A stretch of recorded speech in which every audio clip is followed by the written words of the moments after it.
आज मैं रीजनिंग में कोडिंग डिकोडिंग पढ़ाने वाला हूं। चलिए शुरू करते हैं। सबसे पहले एक चीज आपको याद करना है, यदि A B C D Z तक लिखेंगे तो ए कितने नंबर में है, पी कितने नंबर में है, एस कितने नंबर में है, टी कितने नंबर में है।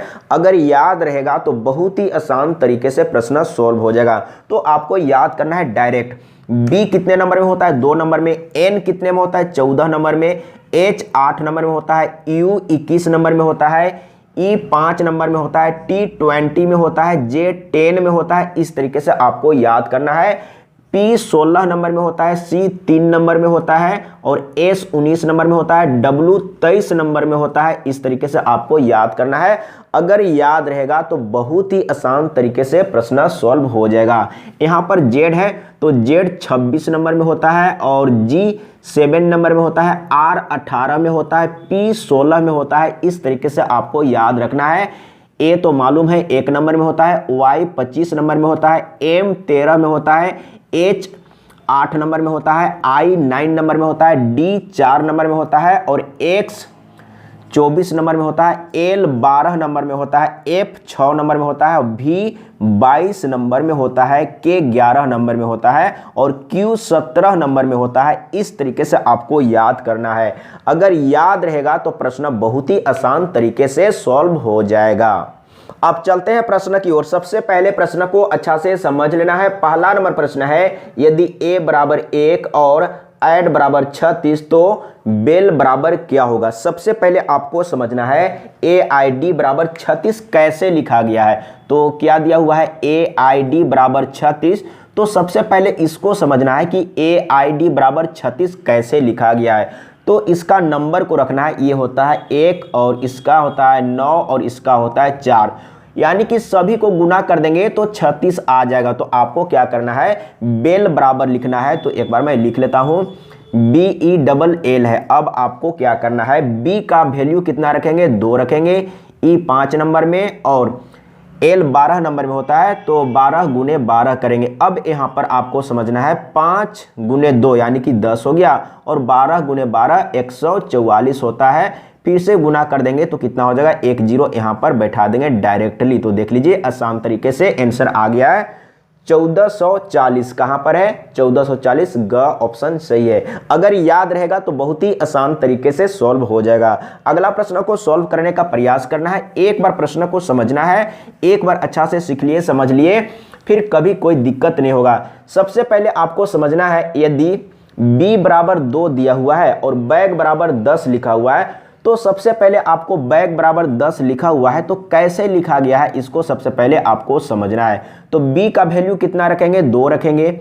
a होता है 1 नंबर में, यहाँ पर आपको प्लस माइनस पहले नहीं रखना है तो a का मान 1 रखेंगे और g का 7 रखेंगे, यानी कि जोड़ने से आ रहा है। अगर ये सभी को जोड़ देंगे तो 10 आ जाएगा।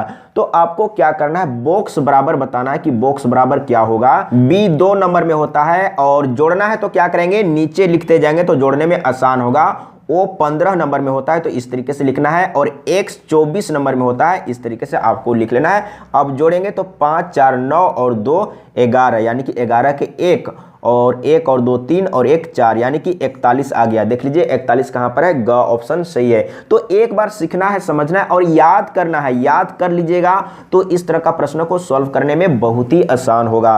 अगला प्रश्न तीसरा नंबर। अब इसमें क्या है, यदि a बराबर 1 और लोट बराबर 47 हो तो मैट बराबर क्या होगा। तो सबसे पहले आपको देखना है कि लोट बराबर LOT, लोट बराबर 47 कैसे लिखा गया है। तो सबसे पहले इसका वैल्यू को रखना है, इसका नंबर को रखना है। तो L होता है 12 नंबर में और E होता है 15 नंबर में और T होता है 20 में। अब यहाँ पर आपको ध्यान देना है, यानी कि 0 5 और 2 7, यानी कि जोड़ रहा है तो जोड़ देंगे तो 47 हो जाएगा। अब यहाँ पर आपको मालूम हो चुका है कि जोड़ रहा है तो आपको क्या करना है, M कितने नंबर में है, M होता है 13 नंबर में तो 13 ले लेना है और A होता है 1 नंबर में और T होता है 20 में। तो इस तरीके से आपको जोड़ देना है। तो कितना हो जाएगा, यहाँ पर 4 और यहाँ पर 3 हो जाएगा। देख लीजिए 34 है, यानी कि ग ऑप्शन सही है। मैंने कहा अगर आप एक बार याद कर लिए तो इस तरह का प्रश्न को सॉल्व करने में बहुत ही आसान होगा।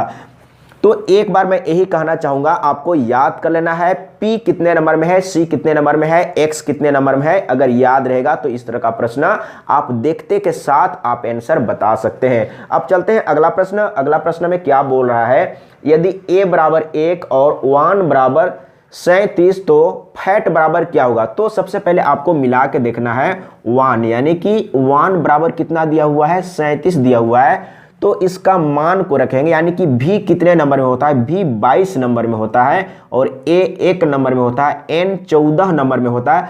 अब आपको देखना है, अगर गुना करेंगे तो ज्यादा आएगा, तो यहाँ पर ऑप्शन में ज्यादा तो नहीं है, तो जोड़ने से आया होगा, तो जोड़ के देख लेते हैं। इसको जोड़ेंगे तो क्या होगा, 4 2 6 और 1 7, 7 हो गया, और इसको जोड़ेंगे तो 3, यानी कि 37 जोड़ने से आया है। तो आपको क्या करना है, F कितने नंबर में होता है, 6 नंबर में होता है और A 1 नंबर में होता है और T 20 में होता है। इस तरीके से आपको लिखना है और जोड़ देना है। तो यहाँ पर देख लीजिए 7 हो गया और यहाँ पर 2, यानी कि 27 आ गया है। तो देख लीजिए कहाँ पर है, घ ऑप्शन सही है। एक बार आपको अच्छा से सीखना है और याद कर लेना है। जिस तरीके से आप गिनती पहाड़ा याद किए हैं, थोड़ा सा टाइम देके इसको भी याद कर लेना है, तो आप कोडिंग डिकोडिंग का प्रश्न बहुत ही आसान तरीके से सॉल्व कर लेंगे। अगला प्रश्न 5 नंबर, इसमें क्या है, यदि A बराबर 1 और लेट बराबर 38, तो आपको क्या करना है, सबसे पहले लिख लेना है L कितने नंबर में, 12 नंबर में, और A 1 नंबर में, T 20 में और E 5 होता है। हाँ, यहाँ पर E के जगह में 5 रखना है। अब देखना है कि क्या किया है, अगर गुना करेंगे तो ज़्यादा आ जाएगा, लेकिन ऑप्शन में ज़्यादा तो है नहीं, तो जोड़ के एक बार देख लेते हैं। तो यहाँ पर 25 और यहाँ पर एक 26, यानी कि 12 प्लस 26 करके देख लेते हैं। तो यहाँ पर हो जाएगा 8 और यहाँ पर 3, यानी कि 38, यानी कि जोड़ने से आया है। तो क्या होगा, तो बोला कि रिबूट बराबर क्या होगा, तो R कितने में होता है, 18 नंबर में। सभी को जोड़ना है तो इस तरीके से आपको लिखना है ताकि जोड़ने में आसान होगा। E 5 नंबर में होता है, इसके बाद B 2 नंबर में होता है, U 21 नंबर में होता है और T 20 में होता है। इस तरीके से आपको लिख लेना है। तो सभी को जोड़ेंगे तो 8 2 10 और 5 15 और 1 16, 16 के 6 हो गया, 2 2 4 और 1 5 और 1 6, यानी कि 66। देख लीजिए 66 कहीं पर है, ख ऑप्शन सही है। मैंने कहा अगर आप एक बार याद कर लीजिएगा तो बहुत ही आसान तरीके से सॉल्व हो जाएगा और मिस्टेक नहीं होगा, बहुत ही आसान तरीके से सॉल्व हो जाएगा। अगला प्रश्न 6 नंबर। अब यहाँ पर देखिए सब एक ही जैसा है। अब ऐसा भी आपको नहीं समझना है कि एक ही जैसा है, इसलिए नहीं देखेंगे। एक बार देख लीजिए, सीख लीजिए, समझ लीजिए। यदि C बराबर 3 और शेप बराबर 24, तो अब आपको देखना है कि शेप बराबर 24 कैसे लिखा है। C 3 नंबर में होता है और E 5 नंबर में होता है और P 16 नंबर में होता है। तो जोड़ के देख लेते हैं, अगर गुना करेंगे तो ज्यादा आ जाएगा, तो ऑप्शन में ज्यादा तो नहीं है, तो सबसे पहले जोड़ के देखेंगे। इसको जोड़ेंगे तो कितना हो जाएगा, 6 5 11 और इसको जोड़ेंगे तो हो जाएगा 14। तो 14 के 4 हाथ में 1 और इसको जोड़ देंगे तो 2, यानी कि 24। तो 24, हाँ 24 दिया हुआ है, यानी कि जोड़ने से आया है। तो आपको क्या करना है, बताना है हक्स बराबर क्या होगा। तो H कितना नंबर में है, 8 नंबर में है। इसके बाद U 21 में होता है और X 24 में होता है। अब आपको इसको जोड़ लेना है तो कितना हो जाएगा, 8 4 12 और 1 13, 13 के 3 और इसको जोड़ेंगे तो 2 2 4 और 1 5, यानी कि इतना आ गया। देख लीजिए 53 है, तो 53 कहाँ पर है, घ ऑप्शन सही है। तो इस तरीके से आपको सॉल्व करना है।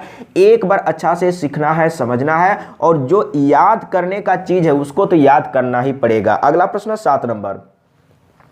इसमें क्या है, यदि C बराबर 3, अब यहाँ पर C बराबर 3 नहीं भी दिया हुआ रहेगा तो इसे कोई मतलब नहीं है। और क्या बोल रहा है, और पोलिस बराबर 79 हो तो पॉइंटर बराबर क्या होगा। तो सबसे पहले आपको क्या करना है, एक चीज आपको ध्यान देना है, अगर सभी का नंबर को रखेंगे और गुना करेंगे तो ज्यादा आ जाएगा, लेकिन यहाँ पर ज्यादा नहीं है, तो ज्यादा चांस है कि जोड़ा गया होगा। तो आपको ऊपर नीचे लिख लेना है ताकि जोड़ने में आसान होगा।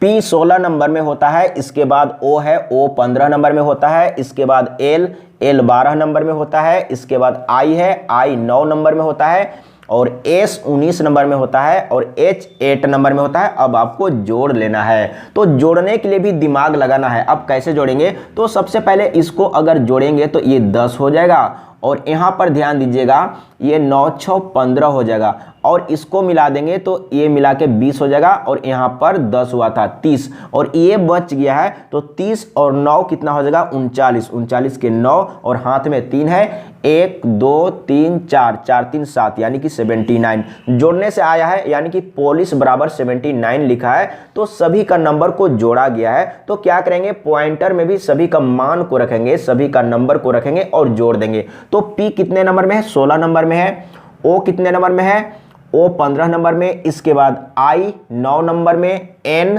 14 नंबर में, T 20 में, इसके बाद E 5 नंबर में और R 18 नंबर में। अब सभी को जोड़ देंगे।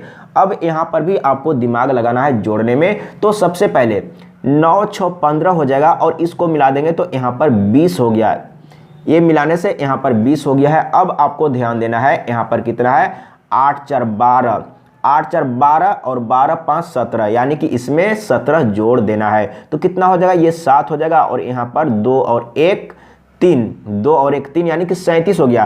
तो इसको जोड़ने से 37 हुआ तो 37 का 7 यहाँ पर रखेंगे। इसके बाद ये सभी को जोड़ लेते हैं, हाथ में 3 है 1 3 4 5 6, 6 और 3 कितना हो गया 9 यानी कि 97। देख लीजिए 97 कहाँ पर है, ग ऑप्शन सही है। तो इस तरीके से आपको सॉल्व करना है। एक बार जो चीज याद करने का है उसको याद कर लेंगे तो प्रश्न बहुत ही आसान तरीके से सॉल्व हो जाएगा। रीजनिंग का पहला क्लास था, कमेंट में लिख के बताइएगा कैसा लगा। अगर कहीं पर समझने में प्रॉब्लम हुआ होगा तो कमेंट में लिख के बताइएगा, मैं फिर से समझाने का प्रयास करूंगा। आज के लिए इतना ही। जय हिंद, वंदे मातरम।